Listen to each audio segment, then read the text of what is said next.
s'engager dans la vie professionnelle. Donc ce sont des problèmes qui sont essentiellement numériques et qui sont très catalogués comme les techniques de résolution associées. Et puis ce statut va être déstabilisé par la réforme des mathématiques modernes. Donc tout cet échafaudage qui était extrêmement stable, tout d'un coup se trouve bouleversé, et il y a un rejet à ce moment-là des problèmes traditionnels et de la catégorisation au profit de problèmes qui doivent aider à comprendre les grandes notions mathématiques et leurs relations. Donc ensuite, à partir de là, dans la réforme de 1978, il y a une place centrale, donc on commence à affirmer la place centrale de la résolution de problèmes dans l'apprentissage des mathématiques, et puis on va commencer à différencier les fonctions des problèmes. Donc vous avez des problèmes pour approcher et construire des notions et des techniques, vous avez des problèmes pour les réinvestir, vous avez des problèmes pour exercer la créativité et le raisonnement dans des situations plus ouvertes ou plus complexes. Donc vous avez déjà ce profil à partir de 1870, ces différentes catégorisations qui sont complètement différentes des catégorisations qui existaient avant. Hein. Et puis il y a aussi, et qui vient bien sûr du champ du problème solving, l'idée d'une dimension d'apprentissage méthodologique. Apprendre à résoudre des problèmes, ça a une dimension d'apprentissage de méthode, de résolution de problèmes que l'on va voir fluctuer suivant les réformes. Alors, si on prend 1980, donc si vous, dans l'article qu'on avait fait avec Catherine Houdement, il y a une analyse historique de l'évolution des programmes. Bon, il est malheureusement en anglais, parce que la revue est publiée en anglais, mais enfin, si certains d'entre vous sont intéressés, je peux vous envoyer la version de cet article. Donc, on ne note pas là juste des changements majeurs, malgré en 1991 dans les programmes, il y a une rubrique spécifique résolution de problèmes qui apparaît. Elle disparaît ensuite. Le rôle central de la résolution de problèmes dans le processus d'apprentissage dès son début, la responsabilité à donner aux élèves dans la résolution de problèmes sont de plus en plus nettement affirmées dans les textes, mais on voit une continuité évidente. Alors, en revanche, ce que l'on voit aussi, c'est qu'il semble que dans certaines classes, les prescriptions méthodologiques qui ont été faites donnent lieu à des enseignements réellement de méthode avec certains abus. Donc il faut chercher les questions, souligner d'une certaine couleur, il faut suivre un plan et tout ça. Et on se dit qu'on est en train d'avoir des dérives de ce qui est attendu en termes de résolution de problèmes, qu'il faut revenir un peu en arrière sur ce point de vue-là. Donc dans la réforme de 2002, d'ailleurs à laquelle a participé à l'écriture des programmes, Catherine Houdement avait participé, il y a la disparition des prescriptions méthodologiques. Et il y a 4 catégories de problèmes qui sont alors distinguées. Des problèmes de recherche avec une double fonction, construire de nouvelles connaissances ou se placer dans une posture de chercheur, hein, faire vivre une posture de chercheur. Des problèmes d'application et d'investissement, bien sûr, qui servent aussi à consolider les notions. Et puis des problèmes pour utiliser conjointement diverses connaissances dans des situations plus complexes et contribuer à faire des liens entre les connaissances et à rendre les élèves capables de mobiliser simultanément différentes connaissances. Et puis, il y a la réforme de 2008. Pour ceux qui ont connu cette réforme et son contexte politique, on voit bien qu'il y a à ce moment-là un rejet des idées de 2002 et aussi l'idée qu'il faut des programmes très courts, alors qu'il y avait eu des documents d'accompagnement qui étaient extrêmement détaillés, alors auxquels on pouvait reprocher quand même de ne pas donner assez de choses qui aident dans le détail suffisamment les enseignants. pour construire vraiment des progressions. Donc il y avait du progrès à faire sur ces documents d'accompagnement, mais tout d'un coup on dit programme réduit, plus de documents d'accompagnement officiels, il va y avoir des ressources, mais par exemple les enseignants, on n'est pas obligé de les travailler réellement dans la formation, les enseignants ne sont pas obligés de les connaître, et alors là, de ce point de vue-là, je dirais personnellement, c'est un grand recul. Parce que dans les pays où l'enseignement primaire marche bien, on voit qu'il y a un travail essentiel en formation initiale et continue sur les documents curriculaires, sur les documents d'accompagnement.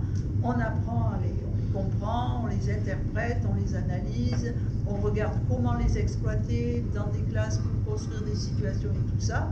À partir du moment où on dit, bon, ça c'est facultatif, ça n'a pas vraiment de statut officiel, il est évident ça perd, on perd énormément.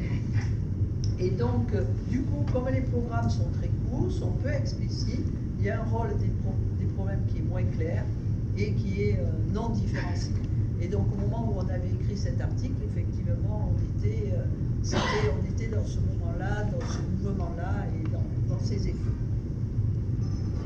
Alors, aujourd'hui, au cycle 3, j'ai regardé juste le cycle 3 parce que Laurent m'avait dit que c'était plutôt le cycle 3 qu'il fallait viser.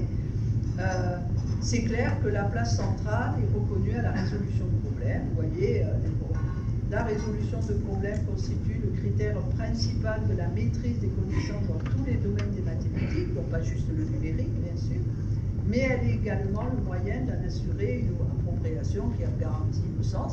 Donc, bien sûr, c'est un langage qui est continu depuis 1978, mais bon, c'est pas pour ça que ça vit forcément comme cela est. Alors, on voit bien l'accent mis sur des problèmes d'origine extra-mathématique, même si, bien sûr, on n'interdit pas les problèmes internes aux mathématiques. Ça serait stupide d'interdire les problèmes internes aux mathématiques pour l'apprentissage.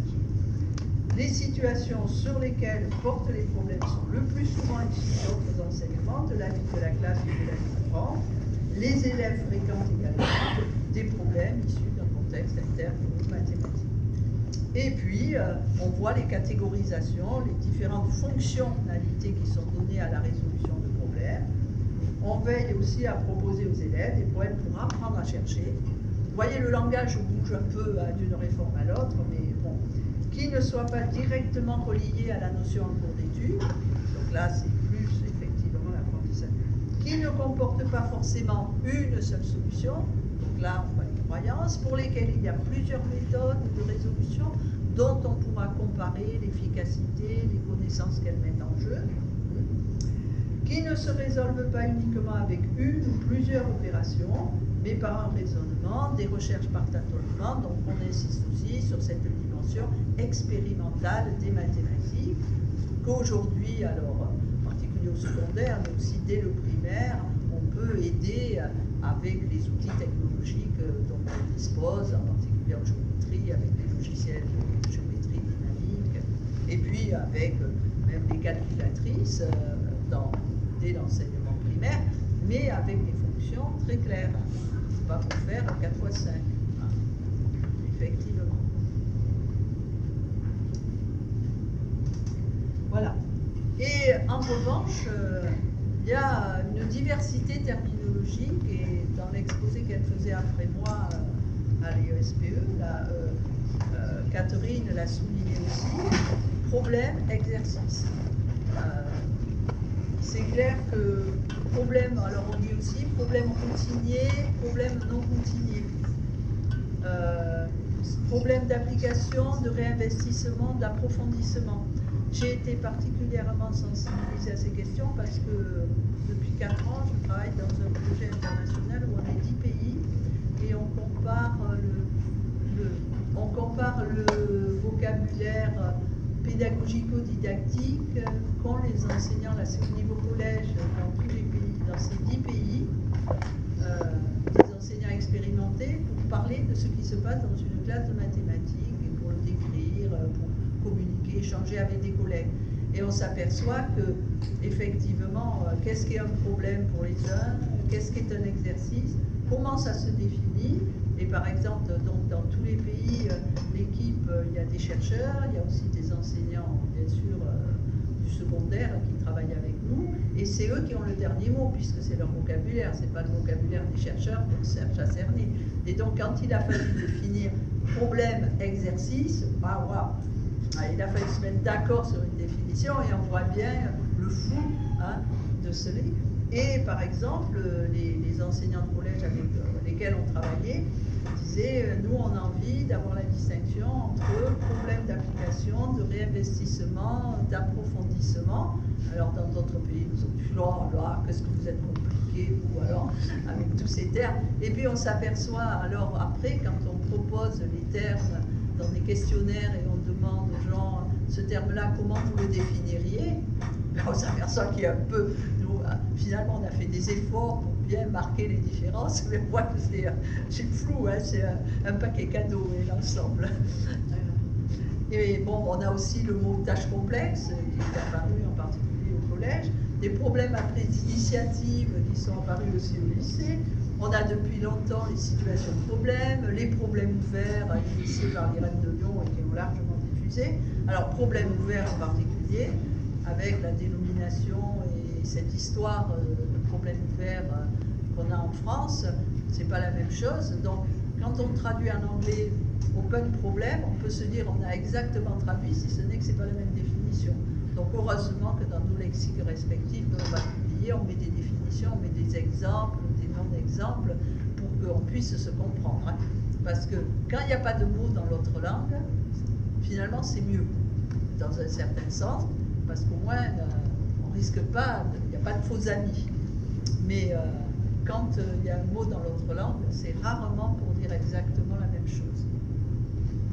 Voilà, vous avez les problèmes pour chercher, donc situations de recherche pour la classe qui ont été largement développées par l'équipe Maths à modeler à Grenoble, puis vous avez les narrations de recherche qui ont été développées initialement à l'IREM de Montpellier, et puis qui ensuite ont migré un peu partout, et qui associent, et c'est très intéressant effectivement à l'école primaire, ça associe les maths et le français, puisque ce qu'on décrit, ce n'est pas la solution, c'est le parcours pour arriver à cette solution. Et on l'a vu dans des groupes collèges, primaires aussi, à l'IREM de Paris, où il y avait des groupes maths français sur les narrations de recherche, en plus dans des contextes sociaux dévalorisés, des enseignements des classes et des collèges de rêve, à quel point c'était important ce travail commun des enseignants de mathématiques et de français sur les narrations de recherche et comment ça servait les deux enseignements. Voilà. Ce que je voulais dire sur les programmes, et en même temps, vous voyez à la fois les continuités, les évolutions, et puis les liens avec la recherche internationale dans le domaine. Alors, résolution de problèmes maintenant et calcul. Bien sûr, résolution de problèmes, c'est pas juste du calcul. Hein. Si je veux par exemple déterminer tous les patrons du cube, problème pour les élèves, je ne sais pas à quel moment ça se passe dans le cycle 3, par exemple, il est évident qu'on ne va pas calculer, hein. On va utiliser. Mais c'est vrai que les problèmes numériques, et on le voit en lisant les programmes, depuis tout le temps, ils ont joué un rôle essentiel à l'école primaire. Donc lier problèmes et calculs, c'est assez normal. Alors, on va prendre quelques exemples. Là, c'est une situation que j'aime bien, qui est issue, elle n'est pas récente, et elle est issue de... On l'avait beaucoup travaillé dans une publication conjointe IREM APMEP, réseau des IREM APMEP, vrai faux, on en débat, et qui est marqué pour faire voir en fait l'intérêt du calcul et aussi le raisonnement à l'école primaire, en cycle 3. Hein. Et en fait, elle marche aussi bien tout à fait au début du collège. Qui la connaît? Personne. Ah mais c'est très bien. Si personne ne la connaît, on va pouvoir la jouer. Hein? Donc, on considère un nombre n, on va prendre 10, hein, pas trop. Ce nombre, je le décompose. Bon, on fait souvent ça à l'école primaire, et décomposer un nombre en somme d'entiers. Et donc, on a différentes décompositions. Bien sûr, les élèves pensent d'abord aux décompositions en somme de 2 entiers, mais il n'y a aucune raison. Hein. Quand on dit décomposer en somme d'entiers, on ne se limite pas à la somme de 2 entiers. Et puis, à chaque décomposition, on associe le produit des termes de la somme. Donc, on associe 5 fois 5 à 5 plus 5, 5 fois 3 fois 2 à 5 plus 3 plus 2, et on cherche à quelle décomposition est associé le plus grand produit. Donc, vous voyez ici, on le commentera ce problème ensuite, c'est un problème qu'on cherchait. Donc, je vous laisse réfléchir un peu avec vos voisins, en discuter, et dans 2-3 minutes, vous ferez des propositions sur ce que vous avez comme solution. Hein, je vous laisse juste vous approprier le problème un peu, et c'est un très bon problème pour le calcul mental là. Hein. Les nombres sont simples, ce sont des entiers, effectivement, on ne sort pas sa calculatrice pour faire ça. Non, je parle pas pour vous, hein. Je parle pour les élèves. Et tu peux sortir ta calculatrice. Si on choisit des nombres plus compliqués, ça sera intéressant de permettre aux élèves, pour avancer dans la résolution, justement de disposer d'une calculatrice. Mais quand ils sont petits, c'est important qu'ils n'aient pas la calculatrice parce que ça aide à trouver les conjectures. Hein? Il faut sentir les nombres. Et on ne les sent pas pareil quand on calcule mentalement et quand on appuie sur les touches de la calculatrice. Bon, ça va? 1 minute de plus.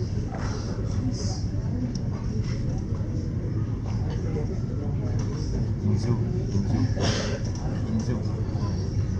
Parce que Michel le connaît, tu pourrais présenter le résultat.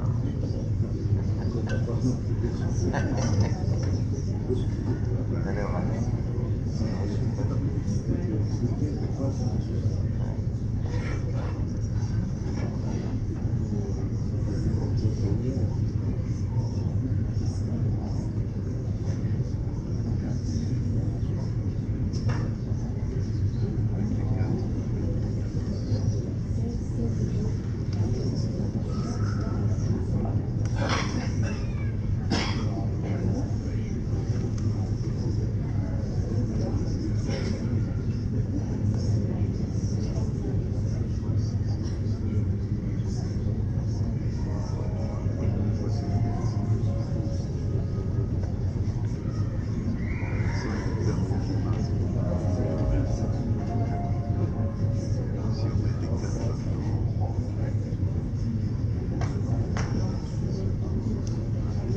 C'est bon? Alors, qui me fait une proposition?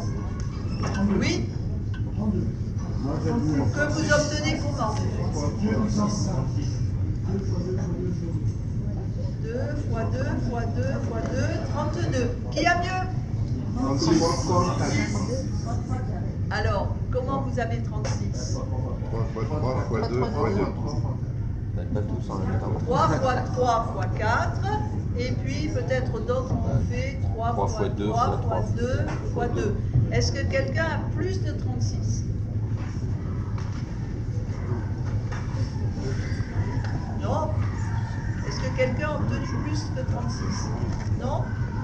Bon, alors on peut partir sur la conjecture que c'est jusqu'à nouvel ordre, c'est 36. Ben, maintenant, il va falloir le prouver. Hein. Ben oui, hein. Ouais. Donc, bon, il faut peut-être, on va pas faire un raisonnement général d'emblée, hein, penser à des raisonnements qu'on peut faire avec le bagage de l'école élémentaire. Oui aussi. C'est ça. Non, parce qu'effectivement, ce problème, on peut le développer et on l'a travaillé jusqu'à des niveaux avancés. Hein. Parce qu'après, on peut inventer des décompositions en nombres rationnels, etc. On peut complexifier la chose. Mais on reste à ce niveau-là. On est au cycle 3. Et donc, on raisonne. Alors, est-ce qu'il y a quelqu'un qui peut faire une conjecture qui nous vous aiderai à avancer pour dire qu'il y a certaines solutions auxquelles il ne faut absolument pas penser. Certaines décompositions qu'on peut écarter à partir des calculs que vous avez faits jusqu'à présent. Des choses où vous avez dit, ah mais non, si je fais ça, je peux faire mieux.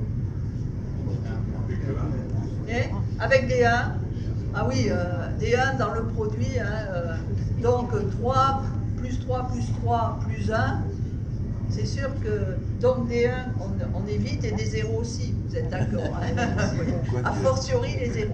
Donc on évite les 1, on évite les 0, on a vu qu'on pouvait avoir des 2, on a vu qu'on pouvait avoir des 3, des 4, vous avez des solutions avec des 4, oui. Alors, et est-ce qu'on peut avoir des 8? Oui, des 2, oui. Est-ce qu'on peut mettre dans la décomposition 8? Est-ce que ça va? Ah, si on fait 4, ah oui, 8 fois 2, on va avoir que 16. C'est pas bon.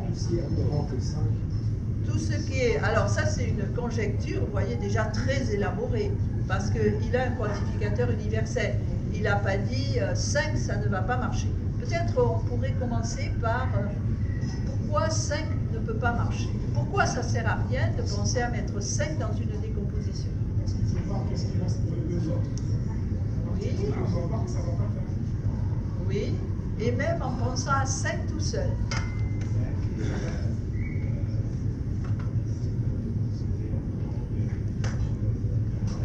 Comme vous dites, chaque fois que j'ai un 5, je peux le décomposer en 3 plus 2. Or, quand je le décomposerai en 3 plus 2, ça me fera un produit de 6 qui est plus grand que 5. Alors, votre collègue là a dit, mais en fait, ce raisonnement, il est valable pour tous les nombres plus grands que 5. Alors, dans une classe, les élèves ne passent pas, ils généralisent pas si vite. Mais, et ça ne démarre pas forcément, c'est pas 5. Trouve en premier nécessairement qui ne marche pas. Est-ce que ce raisonnement, il va marcher pour 6? Ce type de raisonnement. 6, comment? 3 plus 3, ça fait 9. Vous voyez? 7. 4 plus 3, 4 fois 3, 12. Donc, vous voyez, 8, 4 plus 4, 4 fois 4, 16. Donc, vous voyez, en plus ça va, plus c'est différent. Alors, en fait, ce que l'on a envie de dire, c'est que chaque fois qu'on a un nombre plus grand que 5, on va pouvoir le décomposer de telle manière que le produit, en deux nombres, de telle manière que le produit soit plus grand que le nombre lui-même. Alors, c'est sûr que quand on est avec des élèves, on va peut-être pouvoir se satisfaire. Hein. En plus, on n'a que jusqu'à 10, donc il suffit qu'on le prouve pour 5, 6, 7, 8, 9. 10, 9 déjà, il y aurait un de l'autre côté, 10, donc 5, 6, 7, 8. Donc vous voyez, on l'a déjà fait. Il y a 4 cas. Donc la généralité, là, toute la preuve, on l'a dans 4 cas. Mais si on veut faire une démonstration plus générale,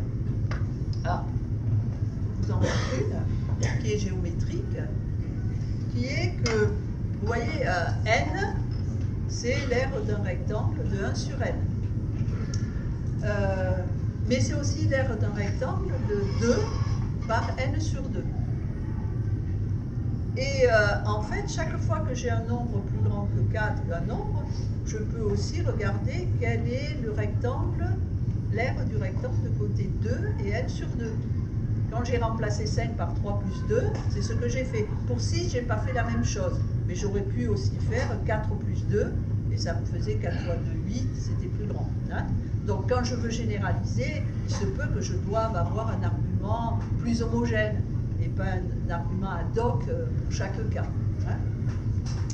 Et alors, qu'est-ce qu'on voit? Eh bien, dès qu'on a un nombre plus grand que 4, n-2, c'est plus grand que n sur 2. Et plus les nombres grandissent, bien sûr, plus l'écart entre n-2 et n sur 2 grandit.